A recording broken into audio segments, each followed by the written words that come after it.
Hoy estamos continuando, como decía el pastor Carlos Barbieri, con esa serie que nosotros hemos titulado Milagros de Jesús. Y el milagro que tenemos para hoy es una pesca milagrosa. Y lo milagroso de esa pesca es, vamos a ver, es el llamado que Jesús hace durante esa pesca. Y es un llamado que es milagroso porque cada vez que Jesús habla en este contexto, algo se despierta en tu vida. Cada vez que Jesús llama, algo cambia. Y hoy vamos a hablar un poco de esos cambios. Cada vez que Jesús interrumpe una vida, la vida nunca vuelve a ser la misma vida que tenía antes. Y en el contexto de el pasaje bíblico que vamos a utilizar como texto guía para hoy, quiero posicionarlos para que vean que todo es como una cadena. Jesús acaba de salir de haber sido tentado en el desierto. Está ayunando por esos 40 días, sale de allí victorioso en su batalla contra Satanás. Y cuando sale se da cuenta de que Juan el Bautista ha sido puesto preso, está encarcelado. Entonces Jesucristo básicamente comienza su ministerio público y él como que recoge o continúa lo que Juan el Bautista viene diciendo, empieza también a hablar de que las personas deben arrepentirse de sus pecados, ese es el contexto, y que el reino de Dios se ha acercado. Y con eso en mente que él viene predicando y haciendo, entonces un día se encuentra en la siguiente escena que vamos a leer, que está en Mateo capítulo 4, versículo 18 al 22, y que aparece en la pantalla y dice así: Cierto día, mientras Jesús caminaba por la orilla del mar de Galilea, ¿qué pasó? Él vio a dos hermanos, a Simón, también llamado Pedro, y a Andrés, que echaban la red al agua porque vivían de la pesca, ese era su ingreso económico. Jesús los llamó: vengan, síganme, y yo les enseñaré cómo pescar personas. Y enseguida dejaron las redes y lo siguieron. Un poco más adelante, por la orilla del mismo río, por el mismo mar de Galilea, vio a otros dos hermanos, a Santiago y a Juan. Estos estaban sentados en una barca junto a su padre Zebedeo, reparando las redes. Unos estaban pescando, otros estaban reparando las redes. También los llamó para que los siguieran. Ellos, dejando atrás la barca y a su padre, los siguieron de inmediato. Es interesante notar que muchas veces nos llama la atención cómo estos hombres pudieron dejar de inmediato lo que estaban haciendo. Y vamos a ver en el contexto el por qué lo pudieron hacer y por qué tú también lo puedes hacer hoy en tu vida. Fíjense que Mateo comienza diciéndonos que Jesús está caminando por la orilla del mar de Galilea. No nos presenta a un Jesús que esté caminando por el palacio de Herodes. No nos presenta a un Jesús que esté caminando por el templo. No nos presenta a un Jesús que esté caminando por ninguna de las casas de los fariseos ni los líderes religiosos. Él estaba caminando por la orilla del mar de Galilea. Y quizás nos ilustra de que Jesús es un Dios que viene y camina por la orilla de tu vida. Donde tú estás, Él camina por la orilla de tu vida, camina en el lugar donde hay gente común como tú y como yo, donde hay gente que trabaja, gente que suda, gente que sufre, gente que pasa problemas, gente que está enferma. Jesús es un Dios hecho hombre que camina por la orilla de tu vida, de la vida rutinaria que tú y yo tenemos todos los días.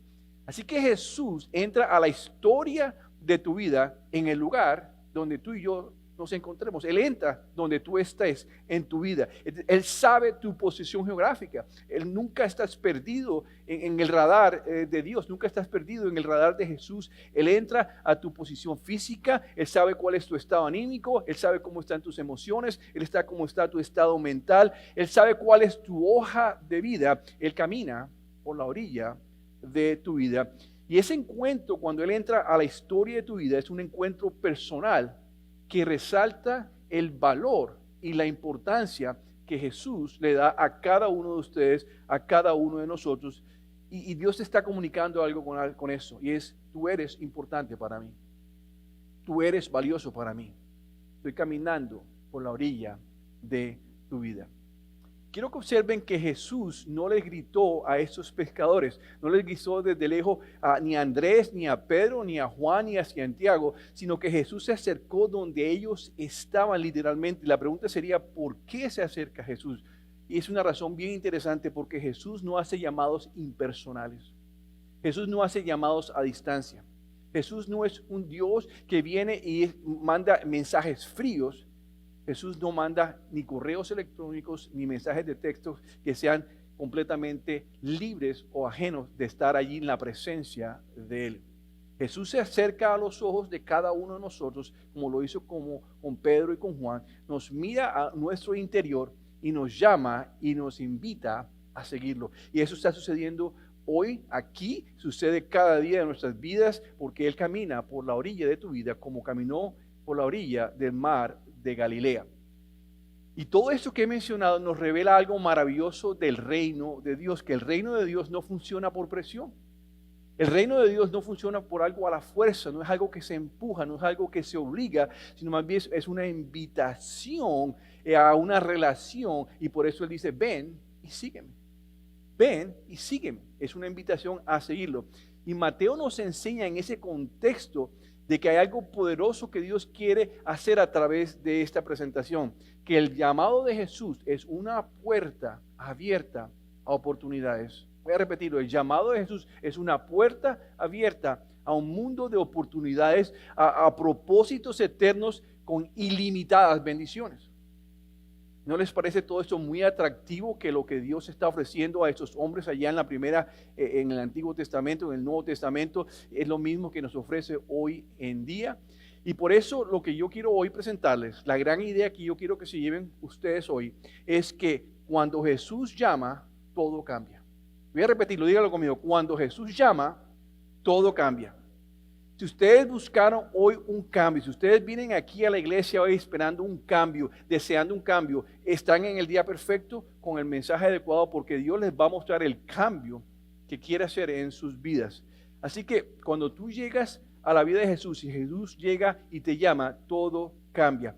Y es muy posible que tú hayas llegado aquí a este contexto de la iglesia. Es muy posible que los que nos están viendo a través de las redes sociales estén en sus casas y quizás llegaste aquí con redes en las manos, es decir, vienes cargado de cosas que tienes que dejar.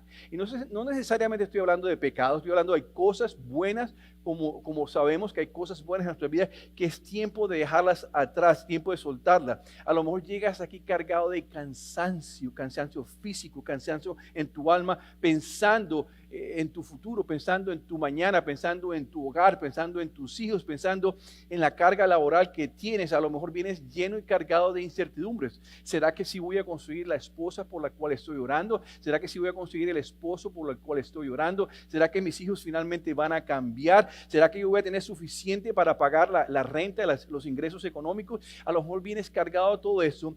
A lo mejor vienes con una fe que es una fe que ha sido debilitada porque pasan los meses y los años y no ves cambio, no ves transformación en tu familia, en tu esposo, en lo que se ha estado orando. Y llegaste aquí hoy cargado.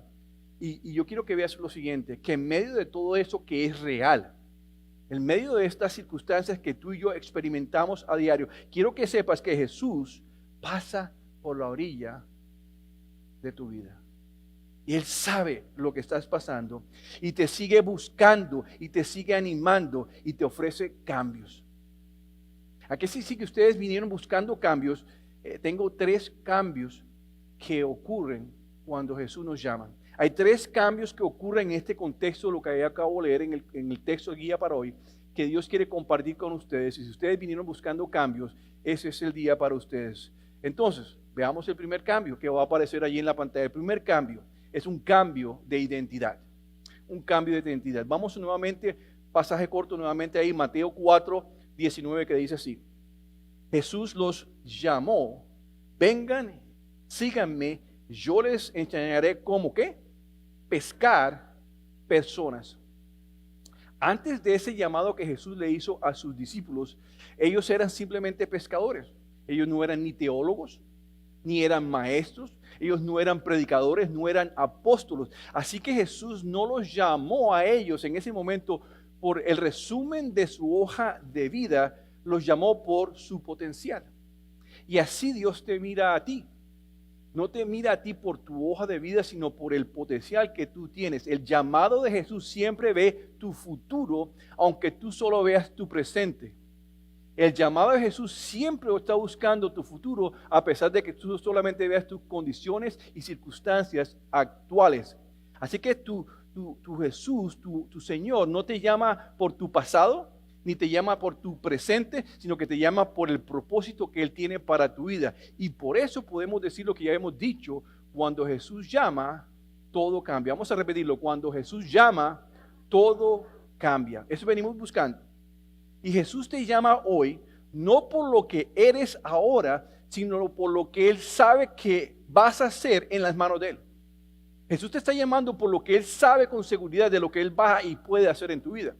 Filipenses 1:6 dice que la buena obra que Él comenzó en la vida de cada uno de nosotros, Él la va a terminar, y por eso te sigue llamando. Así que cuando Jesús te llama, Él no cambia tu trabajo, el trabajo que haces, Él cambia quién eres. Cuando Jesús hace un llamado, no cambia tu trabajo, Él cambia quién eres, cambia tu identidad. Y vamos a ver eso porque es muy interesante.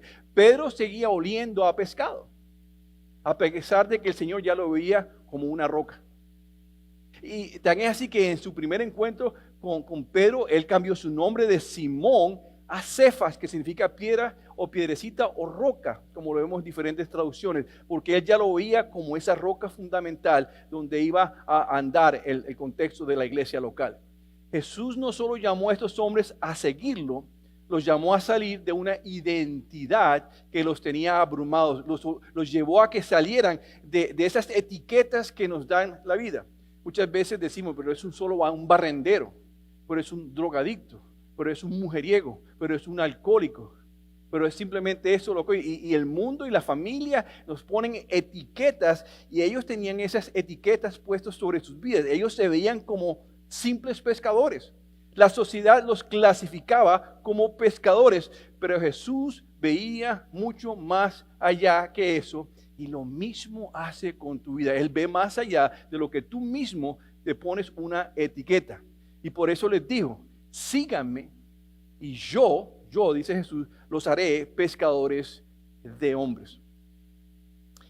Lo que me llama aquí la atención es que Jesús utilizó un lenguaje que era común para ellos, un lenguaje que era familiar, algo que ellos entendían. Él utilizó el término pescadores. Cuando ellos oyen el término pescadores, ellos quizás se imaginaron: bueno, he pescado toda mi vida, sé cómo tirar las redes, sé cómo salir al mar, sé cómo usar los remos, sé cómo arreglar las redes. Ellos decían: esto es un término que entendemos. Jesús los llamó pescadores, pero cambió el propósito, cambió la intención, y de inmediato dejaron las redes. Y fíjense bien, Jesús los invitó a ser personas nuevas. ¿De qué manera? Los invitó a cambiar de profesión, de pescar peces a pescar hombres. De pescar peces a pescar hombres. Jesús no les dijo, y fíjense bien que es interesante, de que Mateo no nos muestra agresividad de parte de Jesús o fuerza de parte de Jesús. Jesús no les dijo: si no me siguen, te perderás. Si no me sigues, te irá mal. Muchas veces en nuestros hogares fuimos criados con la amenaza contra Dios. Si no haces eso, Dios te va a castigar y Dios te va a hacer esto. Y eso no es la manera donde Jesús se presenta. Jesús les dijo: síganme. Es una palabra que anima a una invitación, es una palabra que los exhorta a ir detrás, no es una amenaza. Y tal vez tú y yo crecimos en hogares completamente escuchando un evangelio basado en miedo, en terror, en que las cosas iban a ponerse mal si nosotros no hacíamos, y respondíamos por temor y no por amor. Pero Jesús no nos llama a nosotros con terror, nos llama con amor y nos llama con propósito. ¿Estamos de acuerdo? ¿Y por qué lo hace de esta manera? Porque el buen pastor no viene desde atrás empujando las ovejas, cogiéndolas a palo, diciéndolas que vayan adelante, sino va desde adelante diciendo: vengan, porque el buen pastor, las ovejas reconocen su voz. Y eso es el propósito de lo que este mensaje tiene para nosotros. Así que cuando Jesús llama, todo ¿qué? Todo cambia. Vamos a repetirlo: cuando Jesús llama, todo cambia. ¿Qué significa entonces para ese primer paso, el cambio de identidad? ¿Qué significa en la vida práctica para ti y para mí? Significa que cuando respondemos al llamado de Jesús, significa que tú y yo vamos a continuar con el mismo trabajo. En el caso de ellos, continuaron con su trabajo de ser pescadores, pero ahora tú y yo y ellos tienen un nuevo oficio, que es pescar hombres. Ilustrar con mi propia vida. Yo me gradué como ingeniero mecánico. Mis primeros años lo hice como ingeniero mecánico de lubricación en una compañía que se llamaba Móvil. Era inconverso en ese tiempo, entonces yo solamente tenía un trabajo para devengar mi salario y allí entraba toda mi economía. Cuando conozco del Señor, entonces yo no solamente tenía mi trabajo como ingeniero, sino ahora tenía un oficio. Yo debía utilizar toda mi ingeniería o todo mi ingenio para acercar a todas las personas posibles al Evangelio, y eso llevo haciendo más de 25, 30 años. Así que tu trabajo es la manera en que te ganas el sustento, pero tu oficio es la manera en que sigues a Dios. Cuando Jesús le dice, síganme, tu oficio en el trabajo es la manera en que tú demuestras que estás siguiendo a Jesucristo. ¿Está claro? Así que Dios utiliza tu oficio para transformar tu trabajo terrenal y temporal y convertirlo en un propósito espiritual eterno. Dios utiliza tu trabajo para que dentro de tu trabajo tengas un oficio y pasas de ser solamente de ganar un salario y sueldo que es algo terrenal y muy temporal a tener un oficio dentro de tu trabajo que tiene un propósito espiritual que es eterno en tu vida. Y eso es lo que significa el llamado en la vida práctica. Pero nos han enseñado que debemos separar lo secular de lo sagrado. De que por un lado está el gobierno y por otro lado está la iglesia. Que por un lado están los colegios y por otro lado está la iglesia. Que por un lado está el trabajo y que por otro lado está en la iglesia. Pero en este pasaje que acabamos de ver, donde Jesús llama a esos hombres, los invita a pescar hombres, Jesús quiere que combinemos lo secular con lo sagrado. Mientras trabajas, puedes vivir una vida sagrada. ¿Estamos de acuerdo? Puedes vivir una vida sagrada. ¿Qué significa eso? Que si eres profesor y enseñas en un colegio, tienes el oficio espiritual de vivir los valores del reino para con esos muchachos. Si eres un vendedor de carros, tienes el oficio espiritual de integridad, de honradez y de transparencia cuando vendes los carros. El punto de todo esto en el contexto de lo que estamos viendo es que Dios quiere que seas como Jesús sería si Jesús fuera un pescador, si Jesús fuera un mecánico, si Jesús fuera un vendedor, si Jesús fuera un profesor. Él quiere que yo y tú seamos como Jesús sería si Él estuviera en esas profesiones. Y por eso, el vivir tu llamado, significa que aunque tengas el mismo jefe en la empresa, ahora tienes un Señor en el cielo. Que aunque recibas el mismo salario, ni te lo aumenten y quizás te lo bajen el salario, ahora tienes recompensas eternas. Significa que aunque vayas a la misma oficina todos los días con la misma ventana, ahora tienes un nuevo oficio, el oficio del reino de Dios. Y vayas donde vayas y hagas lo que hagas y estés donde estés, tu llamado debe estar construyendo el reino de Dios, porque ese es el cambio de identidad que Dios te dio a ti. Muchos quizás de ustedes pensarán, muchas personas de los que están viéndonos a través de las redes sociales, quizás pensarán, bueno, pastor, durante la semana yo voy a mi trabajo y los domingos yo voy a la iglesia y los separo. Es decir, hay tiempo para el trabajo y hay tiempo para la iglesia, pero la realidad es que tú eres la iglesia donde quieras que vayas. Tú eres el cuerpo de Cristo, tú eres la iglesia. La iglesia no es un edificio, es una persona. Eres Cristo en ti que hace la iglesia. Así que donde quiera que vayas, haces un servicio religioso con tu vida. Donde quiera que tú vayas, estás haciendo un servicio dominical como el que estamos haciendo. Estás hablando de tu testimonio, estás predicando algo de Cristo. Y si vas a tu trabajo, allá eres iglesia. Y si vas al colegio, allá eres iglesia. Y si vas y vendes carros, allá eres iglesia. Y por eso, escuchen bien, por eso, cuando Jesús llama, todo cambia. Amén. Así que lo primero que cambia es la identidad. Eso nos lleva a lo segundo que cambia cuando Jesús llama. Y aparece en la pantalla un cambio de prioridades. Un cambio de prioridades. Mateo 4, 19 al 20 dice lo siguiente. Jesús los llamó, vengan, síganme, y yo les enseñaré cómo pescar personas. ¿Y qué pasó? Y enseguida dejaron las redes y lo siguieron. Y quiero que a nosotros nos parece perplejo el que estas personas inmediatamente dejaran todo eso. Pero quiero que se den cuenta de que Jesús venía trabajando el terreno de su corazón. Recuerden, Juan el Bautista ya había venido predicando el mensaje del arrepentimiento. Arrepiéntanse y bautícese todos aquellos que se identifican con el mensaje de Juan el Bautista.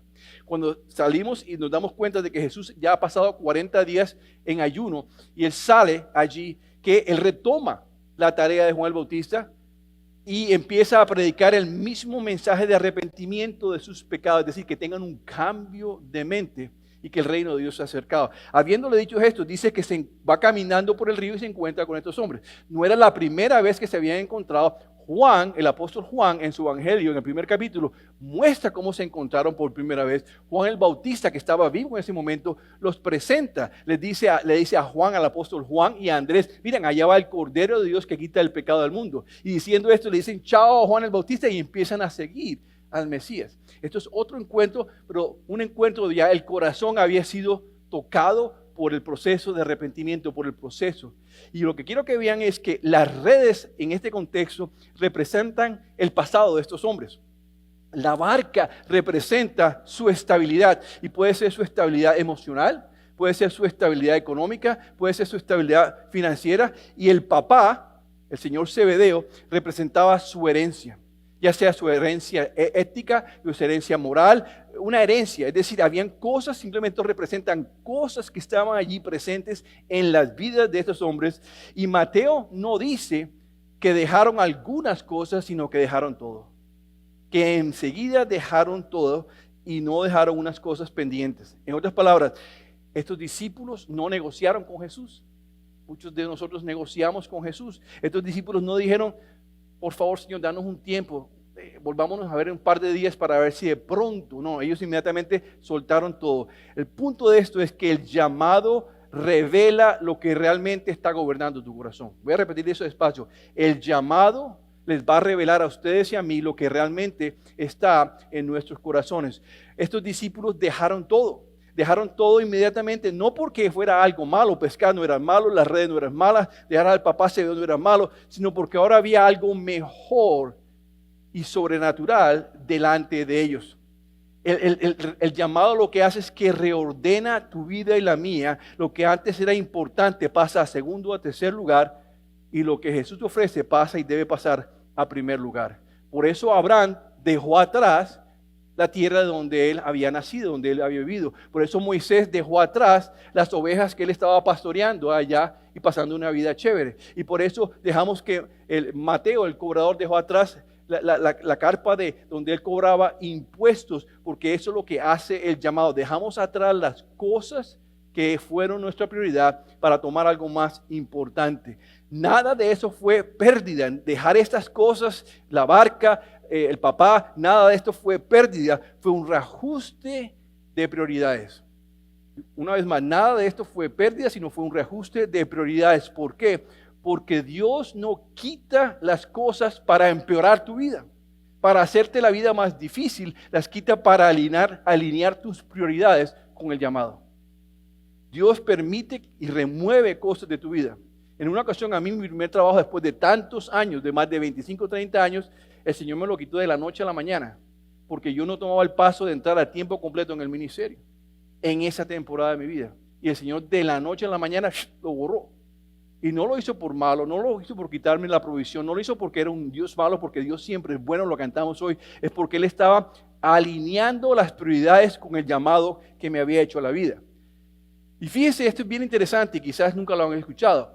Dios usa el compromiso para reorganizar nuestras prioridades.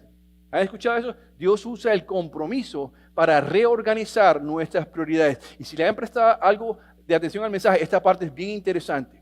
Usted elige, tú y yo elegimos nuestros compromisos. El compromiso que usted establezca en su corazón, el compromiso que usted establezca en su vida, determina sus prioridades. En otras palabras, siempre, consciente o inconscientemente, estamos comprometidos con algo o con alguien. ¿Estamos de acuerdo? Su tiempo ustedes se lo asignan a algo o a alguien. Usted y yo le damos un amor o un valor a los compromisos, los ordenamos por orden. compromiso número 1, le damos cierto valor de amor. Compromiso número 2, le damos un segundo valor. Es decir, ordenamos nuestros compromisos a diario según el valor, el amor que tengamos por esos compromisos. Y usted se compromete con lo que más ama. Muchas veces amamos más el trabajo que la esposa y le dedicamos más tiempo al trabajo que a la esposa. Eso simplemente es que le estamos entregando más amor al compromiso del trabajo que a la esposa o a la familia. Y fíjese que esto es bien interesante. Lo que usted termine haciendo en el día le va a indicar dónde está realmente su compromiso. A pesar de que diga no. Usted puede decir, no, yo estoy comprometido con la iglesia. No, yo estoy comprometido con el pastor. Y usted dice, ok, ¿qué hizo en el día? Yo hice esto y esto. Sus compromisos lo delatan. Sus compromisos al final del día dicen donde realmente estoy puesto su amor y su valor, a pesar de que diga, no, yo sí estoy comprometido con eso o con lo otro. Así que somos el resultado de nuestros compromisos. El compromiso es el que nos lleva a soltar todo aquello que nos tiene atrapados. Hay algo que nos tiene, que uno dice, yo estoy comprometido con la iglesia, estoy comprometido con el pastor, estoy comprometido con mi esposa, con el trabajo, pero hay algo que nos aferra, nos agarra. Y eso es precisamente el compromiso, es lo que nos ayuda a soltar. Y fíjense bien eso, todo eso para decir lo siguiente. Los discípulos, lo que fue Andrés y Juan y Santiago y Pedro, se comprometieron a seguir a Jesús y lo demostraron dejando las redes, la barca y a su papá. Es decir, los discípulos se comprometieron a seguir a Jesús y lo demostraron visualmente diciendo adiós. Y es lo mismo que Dios te llama a ti hoy en día. Si tú de verdad dices estás comprometido con lo que estés comprometido, la manera de demostrar eso es dejando atrás todo aquello que no te permite avanzar en esa dirección. Ese es el cambio que Dios está buscando en tu vida. Pero a veces creemos que soltar es perder, pero en el reino de Dios soltar es confiar. La pregunta para todos nosotros, ¿confías más en tus redes? Es decir, en todo lo que no te deja avanzar. ¿Confías más en la estabilidad de tu barca? ¿Hay algo que estás teniendo? Para mí era el trabajo, era mi estabilidad económica y yo no lo soltaba, el Señor lo soltó por mí. ¿Estás aferrado a tus tradiciones? Es decir, ¿en qué estás confiando más que en la voz de Jesús que hoy te dice, ven, sígueme, ven, sígueme, ven, sígueme a mí? Y algunas de esas cosas que nos tienen aferrados, algunas de esas cosas que nos tienen atrapados, ya pasaron de moda, ya tuvieron su tiempo, ya no necesitamos estar aferrados a ellas, pero esas cosas nos tienen aferradas a nosotros. Por eso, cuando Jesús llama, todo cambia. Esto nos lleva al tercer cambio. El primero fue el cambio de identidad, el segundo fue el cambio de prioridades y llegamos al tercer y último corto cambio de dirección que aparece en la pantalla. Jesús nos llama a un cambio de dirección. Volvamos a Mateo 4:19 que dice así. Jesús los llamó y les dijo, vengan, síganme y yo los enseñaré cómo pescar, ¿qué? Personas. El llamado siempre apunta hacia otros. El llamado que Jesús le hace a tu vida le apunta en fin hacia otros. Estos discípulos estaban pescando peces, pero Jesús los salvó para pescar almas. Es decir, aunque pasó por ellos, el llamado fue con el propósito de pescar almas. El llamado no es solo para salvación, los salvó a ellos. Tú recibes el llamado para tu propia salvación, pero es para misión global. Voy a repetir, el llamado no solamente es para salvación personal, sino para misión global. Dios nunca llama a alguien solo para bendecir a ese alguien, solo para bendecir a esa persona, sino para utilizar esa persona para bendecir el mundo entero. ¿Estás allí en esa posición de ser un instrumento en las manos de Dios de bendición? Por ejemplo, Pablo iba en la dirección equivocada, por eso decíamos que es un cambio de dirección. Pablo iba en la dirección equivocada persiguiendo cristianos. Jesús los llamó, Jesús los salvó y le dio una nueva dirección de ir a salvar almas perdidas. Él no le enseñó a pescar pescado porque él no era otra profesión. No, yo te haré un pescador de... No, ¿me entiendes? Él era un teólogo, era un doctor en teología. Él utilizó la sabiduría de él para muchas cosas. Escribió casi 3/4 partes de la Biblia. Así que el punto es, eso es lo que se llama transformación, que Dios llama, que Dios transforma. En otras palabras, el llamado de Jesús forma, transforma y envía. Voy a repetirlo, el llamado de Jesús forma, transforma y envía. Jesús tomó pescadores, les dio formación, discipulado, los transformó en líderes y los envió como apóstoles a pescar incrédulos por el resto del mundo. Y eso mismo quiere hacer Dios con toda tu vida sin darte los detalles. Y lo hizo con ellos sin darle los detalles. Y aquí está una clave importante de este punto, de que Pedro, ni Andrés, ni Juan o Santiago no sabían a dónde iban a ir. Ellos no tenían la menor idea. No sabían cómo iban a vivir. No sabían los detalles que tanto nos interesa. Señor, dame claridad. Si me mudo para aquí o me mudo para allá. Si me caso con esta o me caso con este. Señor, dame detalles, dame claridad. Señor, no sé si servir en esta iglesia o no servir. Voy a estar sentado por lo menos unos 5 años más. Y no sé, dame claridad, que esto es lo que yo quiero hacer. Pero estos hombres sí sabían algo. Sí sabían quién los estaba llamando. Y es donde está la clave de todo esto. Por eso, la fe que tú y yo desplegamos en el llamado no es entender todo, es confiar en quién están haciendo el llamado. Jesús no les explicó el plan completo porque el reino de Dios se camina por dependencia y obediencia. Es decir, esto, Jesús no tuvo que darle todos los detalles porque el reino de Dios se camina por dependencia y obediencia, no por detalles. Si estamos esperando detalles, posiblemente se quedarán sentados toda una vida. Y quiero que noten lo siguiente: ¿de qué sirven los detalles de lo que Dios quiere que hagas a continuación o más tarde o en una semana si primero no eres obediente a lo que Dios ya te dijo que hicieras? El otro día compartíamos con unos compañeros de estudio, decíamos que el bautismo es el primer acto ¿de qué? Primer acto de obediencia. Yo aprendí en mi crecer que aquella persona que no quiere bautizarse difícilmente va adelante a aceptar otros retos, otros llamados de obediencia. Si esa persona dice, no, yo no me bautizo por esto, por lo otro, a menos que sea por salud, lo entiendo. Pero si esa persona no quiere bautizarse, en el primer acto de obediencia, yo me bauticé sin entender el bautismo completamente como lo entiendo hoy, pero me bauticé por pleno, decía que es el primer acto de obediencia. Vamos, aquí estoy, ¿dónde está el agua? Igual que el eunuco. Esta vez le dijo a Felipe, Felipe, allá hay agua, ¿qué impide que yo sea bautizado? Él acababa de recibir la información, dijo, yo quiero ser obediente. Y no sabía todos los detalles. Si no estamos dispuestos a avanzar en el llamado porque no tenemos todos los detalles, entonces Dios dice para qué. Es decir, oigan bien, los detalles de tu llamado vienen después de tu obediencia. ¿Verdad? Jeffrey, ven acá por favor.